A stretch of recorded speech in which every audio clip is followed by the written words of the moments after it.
My name is Michael Clark. I'm an adventure sports photographer based out of Santa Fe, New Mexico, and I travel all over the world shooting various adventure sports. I started out as a rock climbing photographer and then slowly branched out into all the other adventure sports, including mountain biking, big wave surfing, whitewater kayaking, base jumping. I mean, I've pretty much shot just about every adventure sport there is.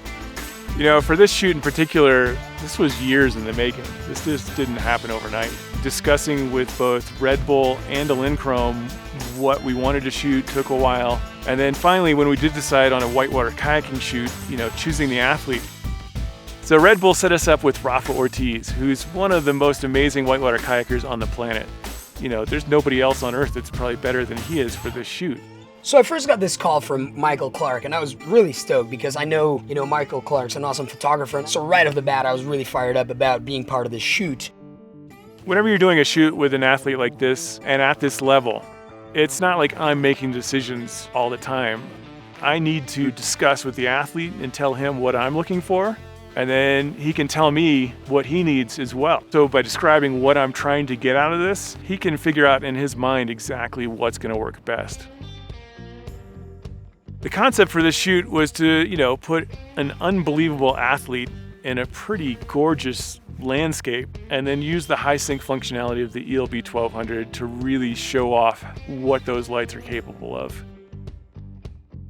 I don't live very close to Washington, being based in New Mexico, so I had to scout online, on Google Maps, which really helped me kind of visualize, which way is facing north, where the waterfall is, and what it actually looked like on location. And then also talking to Rafa, he really helped me visualize what the possibilities were. It was actually a pretty interesting part of the process, calling and then texting back and forth with Michael, trying to find the ideal location for the shoot. And I would just screenshot some photos that, I've seen from people taking in different locations in the past. And we thought about Spirit and just figured out that, it's a location that offers so many different possibilities. So the Little White Salmon River is the most technically challenging 4 miles of river on planet Earth. One of the things that makes this river so special is that we never get bored of it because it's a river that has an infinite amount of moves. At the bottom of the Little White Salmon River, we have Spirit Falls, which is this 30-foot tall waterfall that is just pretty much the perfect playground for this kind of shoot. The location took months to figure out what waterfall would work, figuring out what the perfect size was that would be big enough to be jaw-dropping, but also small enough that we could have Rafa run it over and over safely. And then also being able to place the lights in different places around the waterfall. There's a lot of very unique things we had to look for. And in the end, Spirit Falls was the place. And it just so happened that Rafa lives 20 miles down the road and he knows it incredibly well. So that really lent to the shoot, but we just didn't walk out there and create these images. In terms of my thinking, I thought about these images for at least 2 years. And I've been thinking about this type of lighting for probably 5 or 6 years. And shoots I did with ice climbers 5 years ago helped me figure out what would be the best ways to actually light these kayaking images. We definitely had to carry giant packs to get everything down there. My assistant and I, we each had 70 and 90 pound backpacks. 2 to 3 ELB 1200s and 4 to 6 flash heads, camera gear on top of that, then climbing gear. We also had dry suits to go behind the waterfall and a rope that weighed 12 pounds. So there was an insane amount of gear to get down to the location on this photo shoot. We definitely front loaded the shoot because we had 3 days and we definitely wanted to shoot a lot of action, but it's pretty easy, even if you're a world-class kayaker, to break your back on this waterfall. If you land just right, or just wrong, I should say, you could easily snap your back, and people do fairly often on that river. So in order to make sure we got what we needed, we front-loaded the shoot for the portraits and the lifestyle stuff so that we could get all that before we started shooting the action, just in case something did go wrong with the action. We would at least have a bunch of portraits and lifestyle shots we could use.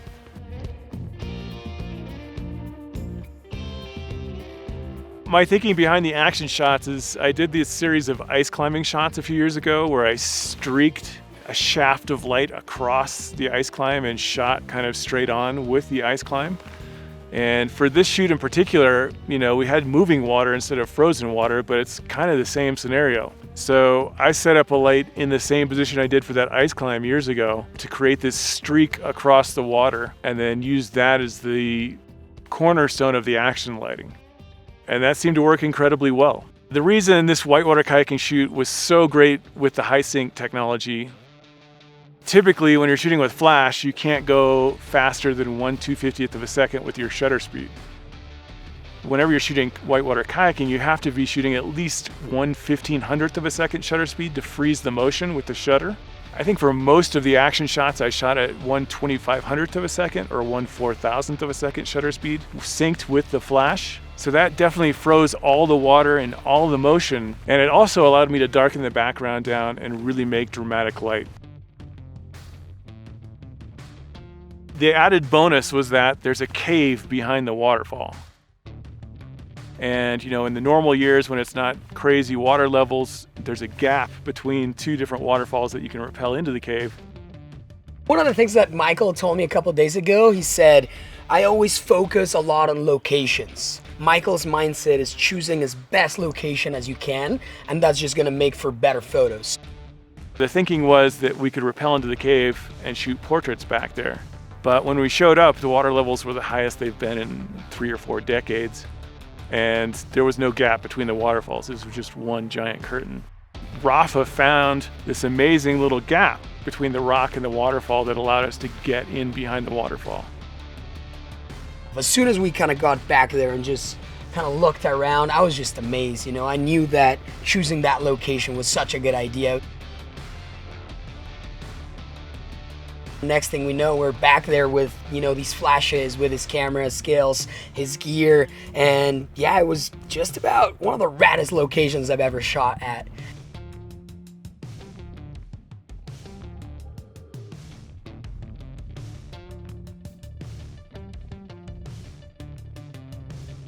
What made this shoot successful was all the planning we put into it and working with world-class athletes. It comes down to those two things right there.